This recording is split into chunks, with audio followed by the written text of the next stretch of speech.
Welcome back to the Loc'd Talks podcast.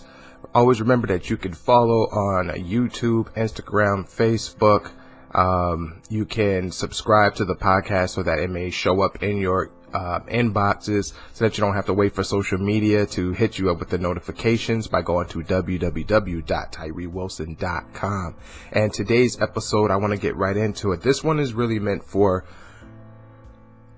people, the men and women who have admitted their faults, and those who have admitted their backsliding in their relationships that have affected their marriages, that have affected their friendships with their partner, in such a way that you may be facing separation, that you may still be going through a separation, that you may be going through a divorce, or for those that are in the middle of restoring their marriages. See, because when you or your spouse have decided, okay, we can work on some things, but it comes with certain like stipulations and conditions that need to be met, you will sometimes say, okay, you'll probably quickly agree to the terms and the conditions, because the ultimate goal was to get back into that relationship, get back with that person that you missed, to reunify the family under one roof, which I am a huge advocate for. That we're all doing what we have to do to reunify our families, to turn our lives over to God, to turn our lives over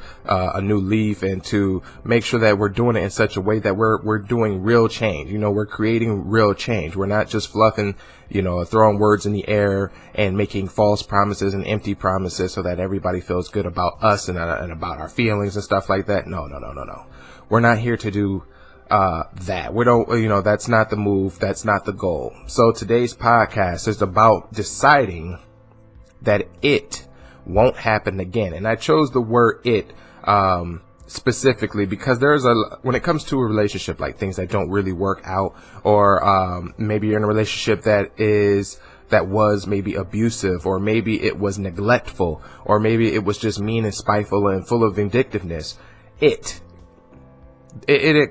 word it for me is going to encompass every one of those actions. And though we can break them down, and maybe in future podcasts I'm going to say deciding that it won't happen again.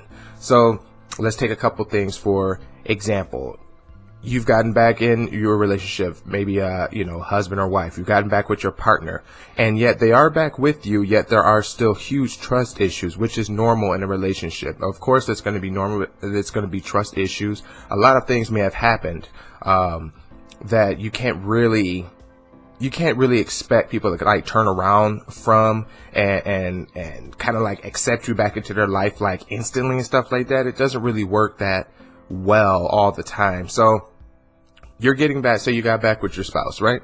And maybe they still are speaking to you in a certain kind of tone. Maybe they speak with you a certain kind of way, or maybe they're being sarcastic in the words that they use. Like, yeah, you've really changed. Yeah, I can see the real change in you, or something like that. Or things never really change, or you're still doing the same things I see, right? We've all heard that at some point, male or female, it really doesn't matter. What can you do about that? I can tell you what it is, and it all comes from the topic. Is just deciding that whatever it was that kind of separated the relationship, that strained it, that it's just not going to happen again. For fellas out there who have, you have a lot of female friends and your wife is not cool with it. Don't get back into the relationship with a bunch of female friends and telling her to just get used to it, or that you're in a female-led organization or friendship, or even the ones at church or something like that, and telling her to get over it.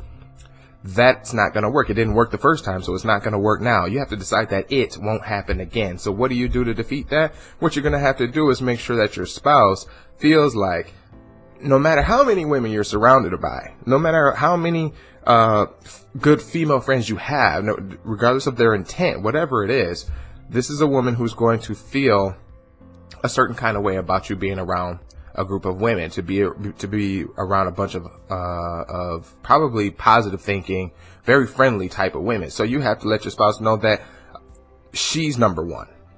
Okay. And not just doing things and saying you should understand. Don't do that. Just say, honey, you are number one. That's what you have to do. And not just say it, but you have to mean it. So do something and talk about your wife around those women. Talk about something that she does well at home. Talk about something she does well for your family or for you or something like that. You know, when I was at work, or when I'm at work, because I'm at work, I still work, of course. When I'm at work, we have I have a not coworker, but more like I guess you could say a coworker. And when she speaks to everybody, male or female, doesn't really matter. Almost all of her conversations start off with what she's got going on, and then how her husband helps her.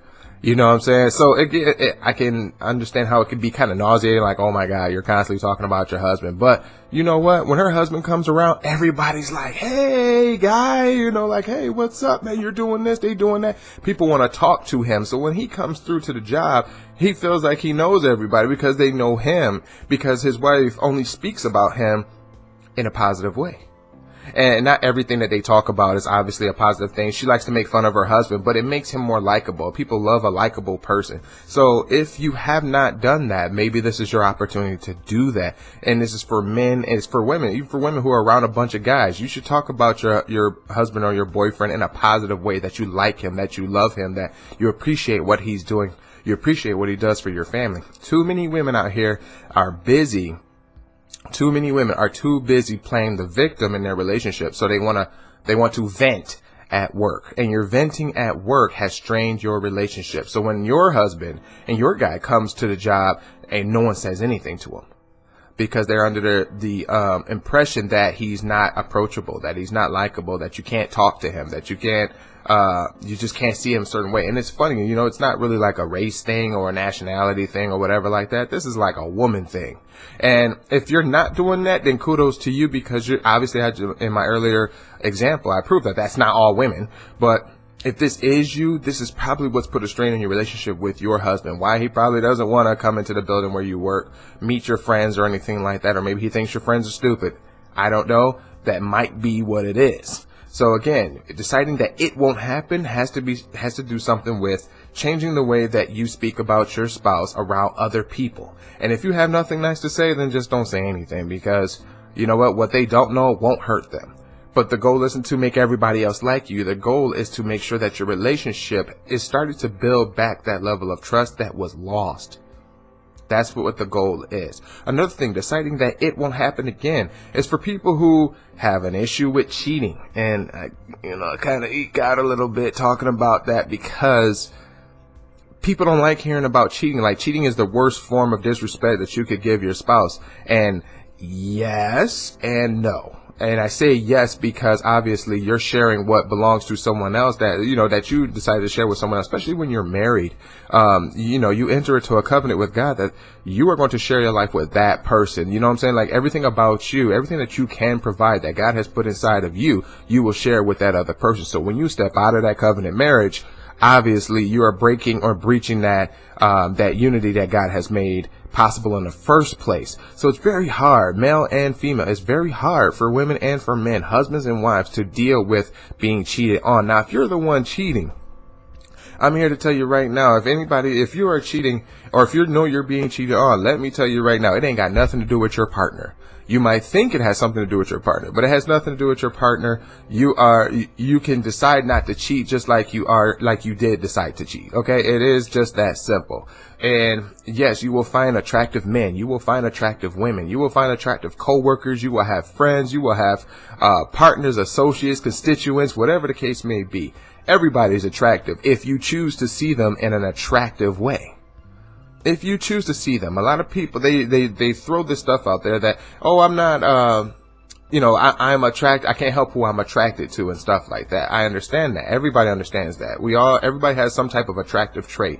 However, if you have a promiscuous mind and wandering eyes, or if your partner does, or if you ever did, you're finding everybody attractive. You will find a reason to be attracted to those people that you're interested in. And that's why it has nothing to do with your partner, because it's too busy. It's too much you that's in that wanting to be with somebody else. So you have to decide for yourself. If you are attracted to other people, that's fine. What's not okay is doing something about, letting that other person know you are attracted to them. There's nothing wrong with telling somebody they're handsome. There's no problem with telling somebody they're pretty, or they're cute, they're beautiful, whatever like that. If they have nice hair, nice eyes, nice traits, they're very, personable, they're very approachable. There's nothing wrong with that. But when you decide you want to act on those things, you're breaching the contract. You're breaching the covenant again. You know, you're really putting a strain on a relationship that doesn't need to happen. You have to decide that it, no matter what it is, doesn't happen again. So, story time. We're at the 10-minute mark. If you guys are still here, that's what's up. Again, if you guys want to catch this full episode, if you're on like Instagram or something like that, go ahead and visit here go ahead and visit on YouTube at Loc'd, or you can go to my website at www.tyrewilson.com. I upload all my podcast up to the website. You can check it out on your own time. You can listen to it on your drive to work, on your drive to the gym, while you're, while you're cleaning up. It's passive listening. So this is why podcasting for me is just the best medium, the best way to get in touch with everyone else. And you can also sign up for our free devotional journal, which will allow you to get new episodes and content emailed to you rather than waiting on social media. So yes, self promotion, because without it, where are we going? So anyway, story time, right? So my wife was at home. I was at school in college or whatever. We were both in college at the time, but she was home with the girls, and she told me to pick up her phone from school because she left it back there. And I said, okay, I'll pick it up, but I'll grab your phone from the classroom and I'll drive home. So being the dummy at the time that I went through her phone as I was driving back home. Now, nothing crazy was in the phone, obviously, but I shouldn't have been looking in the first place, so thoughts in the head. Now, we're talking about Tyree back then. I go through the phone and I see screenshots of my phone. And now, there was nothing detrimental in my phone. It was just that my wife, I noticed that she was snooping through my phone and snapping photos of names and stuff of women off of Facebook and at my job and text messages and stuff like that. And like, again, none of this stuff was like threatening. It didn't really matter. I could have came home and been very upset about those things, because I felt like we had talked about those things before, and we kind of like worked our way through them, and I thought that we were in a better place with our relationship, that we wouldn't be doing such a thing. And here I was doing it, here she was doing it. And if I wanted to go home, I was so upset. I wanted to say something about it. And then halfway home, I decided, or I thought to myself, why would I go home upset about this? Let me think about this. If I go through her phone because it's something that I'm worried about, and she goes through my phone because there's something that she's worried about, then who is helping who over here? How can I help her? How can I even dare to open my mouth to even speak to her about these things, knowing that I just did the same damn thing? You can't. And I couldn't. So when I got home, I said, you know what? Today this cycle is going to be broken. So when my wife came to get her phone, I said, honey, can I talk to you for a moment? And she said, yeah. And I said, I went through your phone, and immediately her face dropped like, oh, here we go. And then normally I get like, what do you mean? Here we go. You started. So here I am. This is what we're doing. But I didn't do that this time. I wanted to lean in, and I leaned into her, and I told her that, yeah, I went through your phone, and although it did upset me at first, I understand. And I said, I know that being with me or deciding to stay in this marriage was not an easy decision, and it probably bothers you, and it scares me. But either way, those things I used to do, those pictures, the text messages, the unknown names and unknown callers and all of that stuff, I'm never doing that again. And I don't always say, and guys, I don't always say never. I understand that when you've heard it so many times, it means nothing. But so I cashed in my chip on the word never. And I looked my wife in her eyes, and I told her that I will never do those things again. And that was my promise to her. But before I got home, I already decided that all of those things, it wasn't going to happen again. And I decided that for myself, because there's a lot of reasons and ways that people, no matter how righteous they may act or feel, or how great things are going, we all base our actions off of reacting to others. Whatever they've done to us, we have to do something back to them. We have, it's an eye for an eye. We have to get back at them, or we feel like we have to let it be known that we are not to be trifled with and all that other stuff.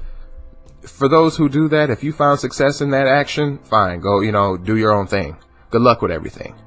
But for me and my relationship, it was important for me and my health and my mental health and my emotional health that I decide to do something that's good for me and my marriage, and it was better for my wife. So those are the things she never has to worry about. And to this day, there have been hundreds of different versions of temptations, hundreds of different versions of me possibly backsliding and all of that. But then I decided, no, I made a promise that this would not happen. I made a promise to myself, and I asked God every day to help me with those things, because, and I'm talking about beating those thoughts into the dirt until I don't even have them anymore.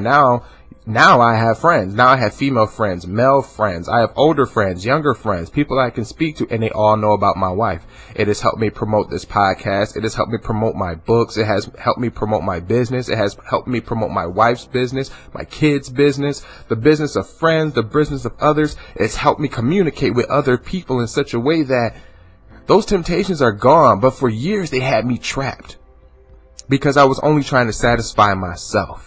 And I know that somebody, if you're out there watching, I'm asking you, you're going to drop me some scripture down in the chat or the comment section, or email it to me, because there's something said about the flesh being weak. There's something about, people not having to be slaves to their own flesh. And so we are to turn to God to satisfy, and we are to turn to God to make him happy, rather than worry about what's going on inside us. I don't want to be a man in bondage to the world. I'm not a man who wants to be in bondage to the enemy. I want to be free. I want to be free to love hard, and love honestly. And it took me to get to a point where I decided that no matter what it is, will never happen again.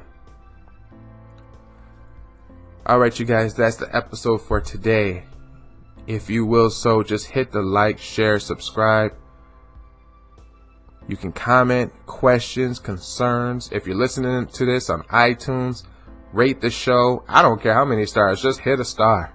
It helps me out so much. Again, you can go and subscribe to the podcast to have it emailed to you at www.tyrewilson.com. Let me know you're out there. I could share my information on how else you can get in touch with me. I am on Instagram, like I said, YouTube, Facebook, and Twitter. I want you guys to have a safe night, and God bless. I'll see you next time.